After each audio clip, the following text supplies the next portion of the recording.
Und damit einmal hallo und herzlich willkommen zu einer weiteren Folge. Einmal eine Hellblade 2 Bonusfolge.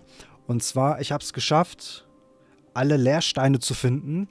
Und unter den Extras haben wir die Möglichkeit, einmal die Lehrsäulen Geschichte einmal komplett anzuhören. Von vorne bis hinten.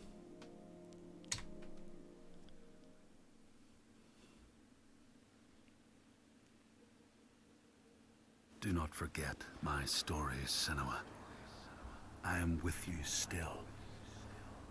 Out of hell you have come, and now find yourself in Midgard, the world of men. Do not think it any less dangerous for that. Your path has taken you far from home, across the boundless sea, and you must go on to the heart of this place. To the heart of man. You have seen how the Northmen journey out to conquer. And this is one of their lands. As icy dark as Niflheim, yet as fiery as Muspel. It has not long been claimed, and they try still to tame it. The Skald's verse speaks of a man called Grettir the Strong. A strange and bloody life he led. And it happened in this land you have come to. Listen to his story, Senua, for it may in some small way illuminate your own.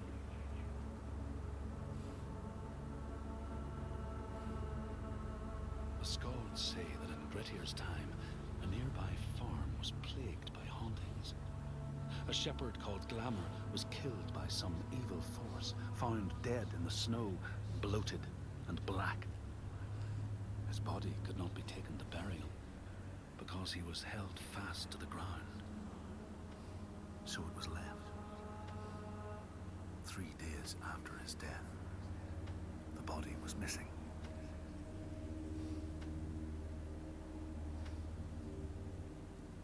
The Skalds tell how the revenant Glamour roamed the settlements, terrifying all those who lived there. Each one he killed, in turn, rose to walk beside him. Thus, evil begets evil. But the man Grettir was proud and overbearing, and thought the Droiger no match for his strength.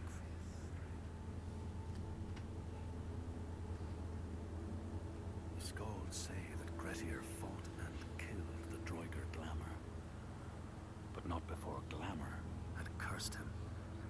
His strength would be turned against him, his deeds bring death and exile, and he would be always before Grettir's eyes, making him afraid to be alone. He saw all sorts of phantoms wherever he looked, and thus people who see things that aren't there are said to have Glamour's eyes.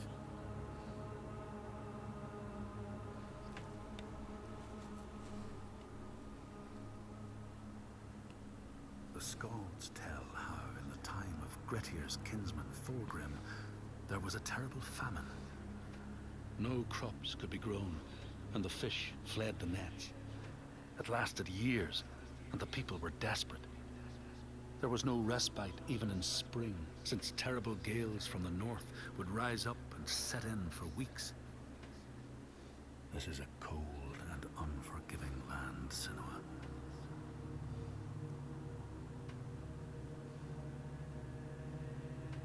In the time of famine, at the place known as Rifskar, Thorgrim found a huge finback whale, beached and dead. His neighbor, Thorfinn, had already found it and was in the process of flensing it. But Thorgrim claimed it as his own. Thorfinn said he would not give it up without a fight. If that's what you want, Thorgrim said, let it be so. And he launched a blow at Thorfinn, cutting off his head in one strike.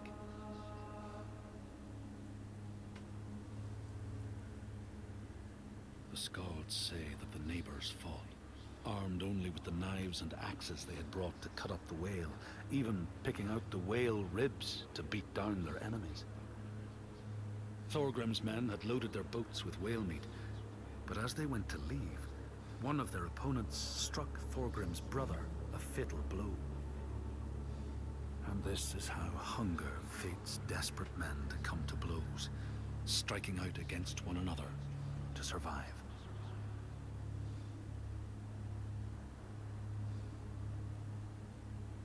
The Skalds speak of the time Grettir, traveling with some others, ran into rough weather and docked their boat on an island.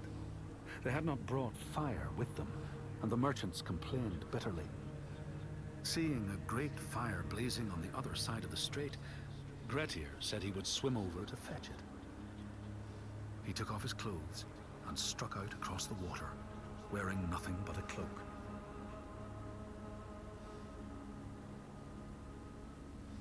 When Grettir came to the farm where the fire was burning, all was peaceful.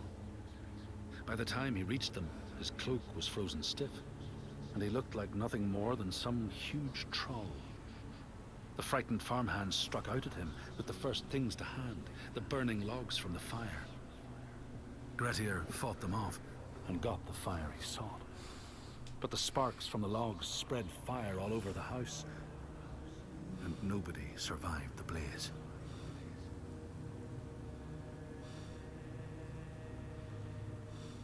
The Skalds say that Grettir swam back across the strait, keeping the fire safe from the water.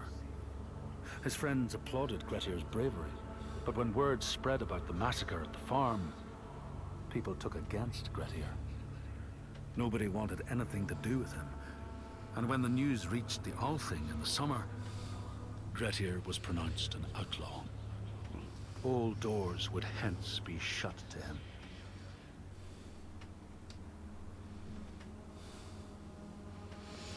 The Skalds speak of how Grettir, now an outlaw, took rest on the island of Haramsoy with a man called Audun. Grettir saw a great yellow glow like a fire rising from the ground. Audun told him it was coming from the burial mound of Kar the Old, who ever since he died had haunted the island, and warned him to stay away.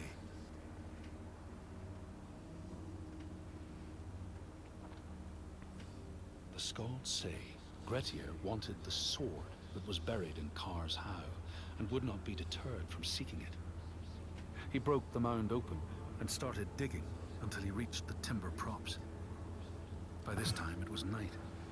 Audun warned him again not to continue, but Grettir threw down a rope and went inside the mound. No light penetrated it, and it reeked of death. But he persisted in exploring.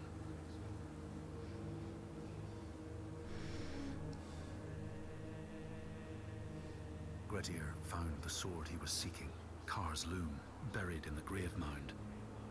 He went to leave, but before he could reach the rope, something grabbed him from behind, and Grettir realized the mound dweller would not let his treasure go. The two fought ferociously until Grettir got the advantage and chopped off the revenant's head. But Kar's loom would prove his undoing, fated to be the sword that killed him.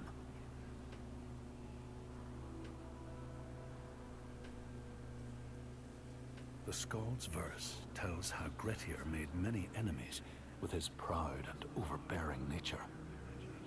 Always quick to anger, his strength and fighting prowess meant that even the most trivial of quarrels met a fatal end. The kinsmen of those he killed or maimed were angry, and because he was an outlaw, no one was allowed to help him.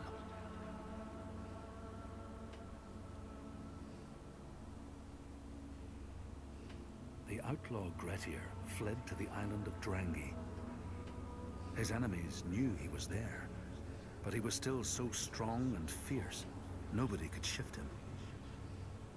Thorbjorn, first among his foe, sent his foster mother to see Grettir. She was a Seithkona and very wily. She enchanted a tree branch and sent it to wash up on Drangi. Grettir tried to cut it up for firewood, but his axe flew back and struck him in the leg. The wound blackened and festered, and Grettir feared his time was close.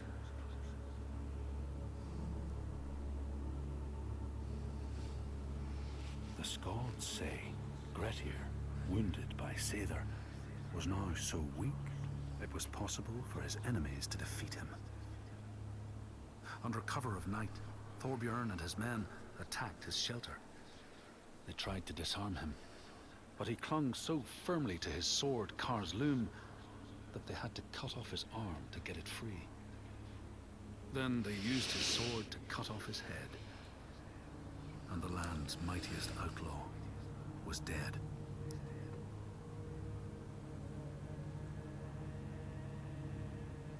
As the Droigar glamour had predicted, all Grettir's brave and fine deeds brought him misery. So fate makes prisoners of us all. But it was Grettir's nature that made him fight the Droigar, and Grettir's nature that led to blood feud and exile. So what is truly our prison, Senua? Is our path ordained, and we powerless to change it? Or do we blame uncertain powers for what we ourselves ordain?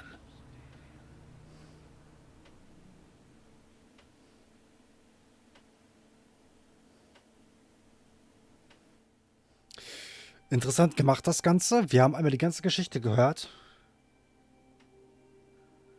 Das hätte ich mir auch bei Hellblade 1 einmal gewünscht. Dass unter den Extras, wenn man alle gefunden hätte, dass das auch nochmal eingetragen gewesen wäre. Die Steine komplett in Reihenfolge zu hören, damit man auch die Geschichte dahinter versteht. Ich frage mich, wenn man alle Bäume gefunden hat, ob es hier quasi noch ein neues Extra gibt und wir die Geschichte des Baums anhören können. Aber dann würde ich sagen, beenden wir das einmal an dieser Stelle. Und ich werde vermutlich Hellblade noch einmal spielen mit einer anderen Erzählstimme. Wahrscheinlich die der anderen. Einmal beinhaltet das einen weiteren Erfolg, eine weitere Trophäe.